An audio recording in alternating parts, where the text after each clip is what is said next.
Character of the Week. Heaven and hell is the basis of many depictions of good versus evil. Angels are these celestial soldiers that God had created. They're beautiful, they're magnificent, they're what the hell is that?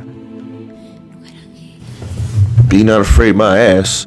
Today's character of the week is Angela from Spawn. Angela is an angel and a bounty hunter. She was sent to Earth to kill Spawn. Despite her vast powers, weapons, and experience, Spawn was able to defeat her. Their natural enemies being he is a knight of hell and she's a bounty hunter from heaven. There was this animosity and antagonistic nature between the two, then later an uneasy alliance, and eventually a unlikely romance. One of his allies in his battle against Malebolgia, she died at the hands of Malebolgia. He took her body and sent it up to heaven to presumably bring her back to life. A highly popular character in Image Comics and the Spawn universe. So I'm saying Spawn in the Spawn universe is where she came from. Here's behind the scenes stuff where it gets a little muddy. Neil Gaiman, Frank Miller, and I forgot the third writers for hire for a couple of projects just to boost the name of Image Comics, and one of the popular ones was Spawn. Neil Gaiman, under the commission work for Spawn, created Medieval Spawn, Cagliostro, and Angela.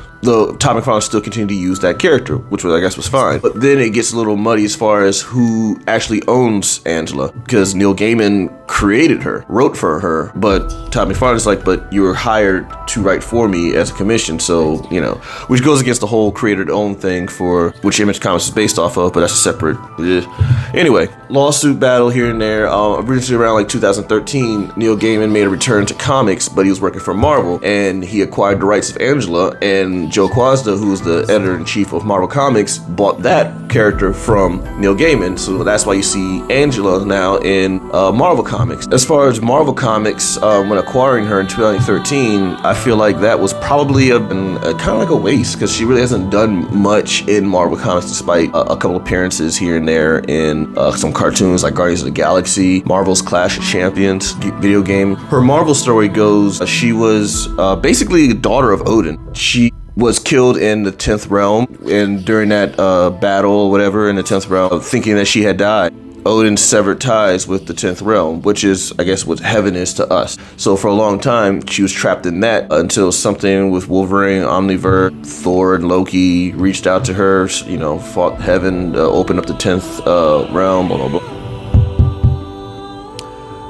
Because comics. Yeah, so essentially, she's now part of Marvel Universe because of that. So yeah, Thor's got another sister. Now, as publication goes, she was featured in the Spawn cartoon back in the 90s. She had like a brief background cameo appearance in the live action film somewhere. I don't know how they afforded her. She was featured in Guardians of the Galaxy cartoon. So aspects of her was developed for her in MCU for the Hela character in Ragnarok. So she's kind of like a good mixture of both of them from there. So yeah, Women's History Month. We salute you, Angela. Like, share, subscribe.